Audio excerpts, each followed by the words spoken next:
can you remember what being bored felt like? I'm talking about actual, true boredom. Nothing to watch, nothing to listen to, nothing to tweet with. It's pretty much gone, isn't it? Some people pay to be bored nowadays. They go to a hut in Switzerland, no Wi-Fi, no reception. Then they milk some goats or something. But 30 years ago, boredom was completely free. You could be bored anywhere and any time because you didn't have access to information like you have today. You didn't have a smartphone or the internet. This is how a normal conversation went down 30 years ago. Someone would ask you something, and you were like, I don't know. And that was it. This is how most conversations ended in the 90s. We had to live with not knowing things. We couldn't just Google them. But now it's exactly the opposite. Because now we're flooded with endless amounts of information all the time. We now know everything, but we care for nothing. And this imbalance between the things we know and the things we're able to process has created the biggest competition of our generation. I call it the race for attention. Now, there was always a competition for people's attention, but the one thing that changed is the number of competitors. Because back then it was easy. If you had something to say, you just took a bunch of money and you booked airtime on TV and you could reach a whole country. But now it's a totally different game because now you're competing with anyone who owns a computer.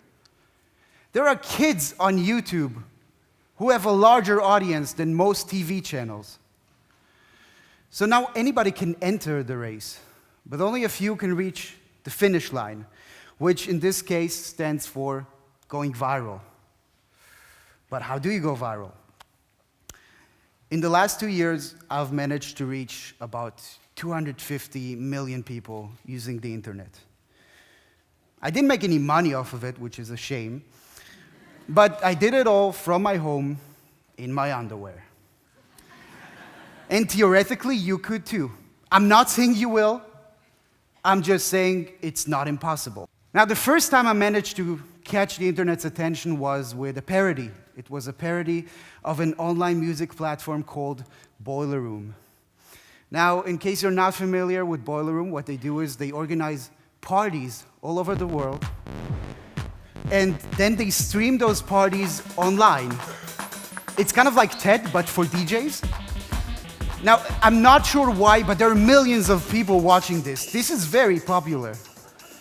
So, most of the times, the DJs would play underground techno, which I'm personally fine with, but I couldn't help but wonder how amazing those videos would get if I were to replace the original music with 90s trash hits.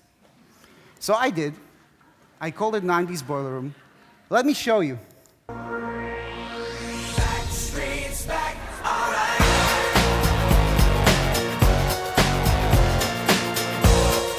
Hey. But freedom I had none. I've been looking for freedom. I've been looking so long. Can you tell me if you care? Oh, yeah.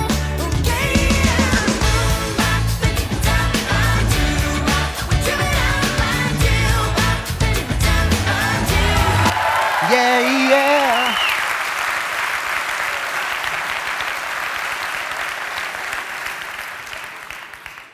This was a lot of fun.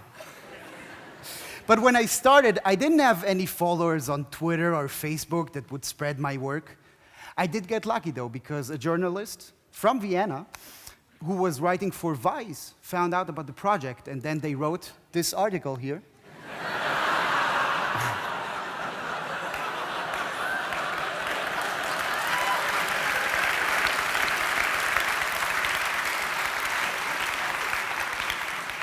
Yeah, so after that, it just started spreading, and millions of people were watching those stupid videos I made. Now, remember how this talk is called The Secret of Going Viral? Yeah, that's totally a lie. There's no secret to going viral. Come on. If I knew it, do you think I would tell you? Hell no. But, I do believe that there's a pattern behind many things that do go viral. I think the success of an idea depends on two things mainly: an insight and a mechanic. Now, an insight is a word douchey advertising people use to describe a certain observation. Something you would say that would make people go like, you're right. I never noticed that. But obviously, having some kind of observation is not enough. Your observation has to be clever or funny or original. Actually, it has to be all of the above. Let me give you an example. If I say something like, the story of Harry Potter is unrealistic because he learns magic at school. It is an observation. It is an insight. It's not a very good one. Because we all know that. I'm not telling you anything new. It's not very surprising. But if I were to say, let's say, the story of Harry Potter is unrealistic because he can actually use what he learned at school in real life. You see, this is a whole different approach. This is a whole new way to see Harry Potter and his story. And that is what makes it funny to you. This is what makes it clever and original. And this is what makes it a good insight. Every game-changing product, every ad campaign, every good joke are based on an insight. And then there's the mechanic, which is simply the method you use to communicate your insight. Which medium will you pick? What's your tonality? Imagine the insight as a problem and the mechanic as how you tell people about your problem. Most people think this is about solving problems. It's not. Art does not solve problems. Art exposes problems. Art gets things started. And that is completely enough. It's fine, because only after you found and understood the problem, you can try and solve it. So last year I noticed a problem. I saw people who were taking selfies, doing yoga, jumping, juggling, in the middle of Berlin's Holocaust Memorial. Those people weren't doing it because they didn't know where they were. They knew exactly where they were. They just didn't care. All they wanted was a pretty picture for their Facebook profile. And that was my insight. We are so obsessed with social media, we would literally dance on someone else's grave or memorial without even realizing. Now, I didn't want to tell people what to do. I merely wanted to show them what it was that they were doing. So I looked through thousands of selfies that people were uploading publicly to social media, and I picked 12 of the most tasteless ones. And then I combined them with actual footage of Nazi death camps. And that was my mechanic. I had to come up with a name, so I took the word YOLO, you only live once, which stands for this new kind of ignorance you can see on social media, and the word Holocaust, which stands for the Holocaust. I called it Yolocost. Then I built a website, and on this website, I showcased the project, but I also included a message to the people whose selfies I used. If you want me to remove your selfie, no problem. Just write an email to undoucheme@yolocost.de.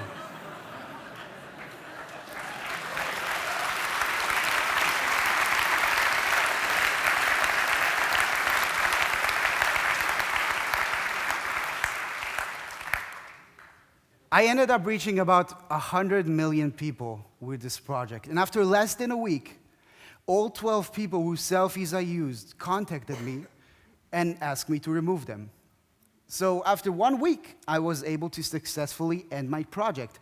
And I thought it was nice to have a project that actually ends in this very endless internet. Another good way of coming up with ideas is having an opponent.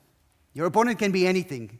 It could be a certain type of behavior, it could be a company, it could be a regime. And in my next project, I took up on a very big opponent. Twitter. So a few months back, I got this really nasty tweet. I mean, I get lots of those, but this one was extra juicy. So I decided to report it. I never reported anything before on Twitter, but I was curious to see what would happen. And about a week later, Twitter replied. They sent me an email saying that they couldn't find any violation of their guidelines in that tweet. This is when I started to question Twitter's approach towards hate speech. And that was my insight. So I conducted an experiment.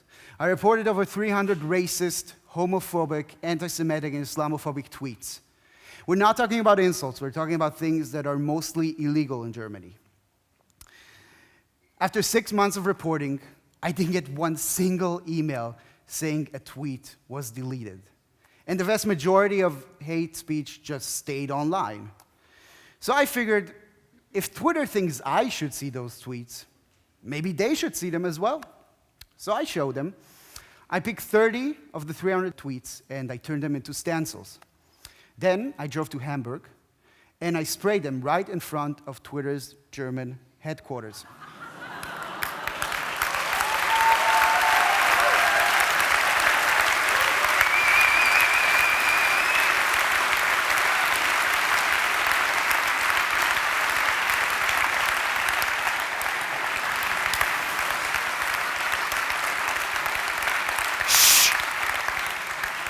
Jesus, you're too generous.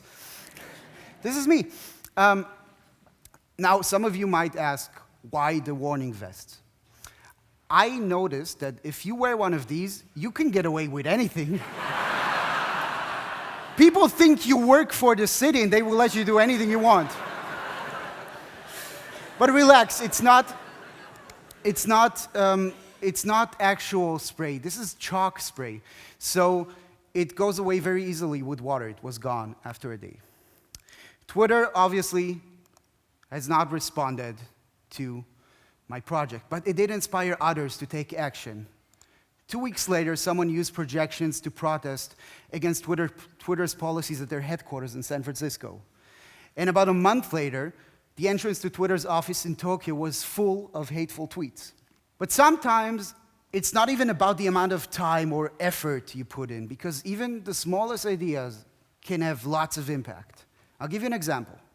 A few months ago, Donald Trump, my favorite president, went on the first overseas trip of his presidency. And he kept uploading pictures of all of his adventures to social media, which made the internet a very fun place at that time. We had lots of fun. It was tremendous, okay? It was great. He made the internet great again. We had lots of fun.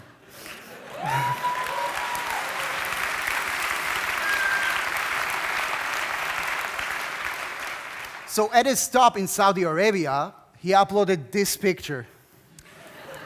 Now, this picture was already amazing the way it was, don't get me wrong. I did feel like there was something missing, though. So I fixed it. Yeah. I uploaded this image to Twitter, and with only 5 minutes of work, I was able to reach almost 22 million people. And even this work is based on an insight. I wrote it right above the image. You can add a fictional villain to this image, and it's not even weird.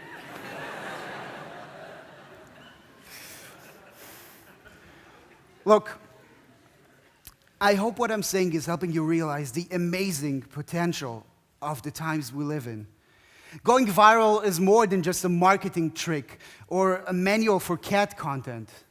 This is about making your voice heard.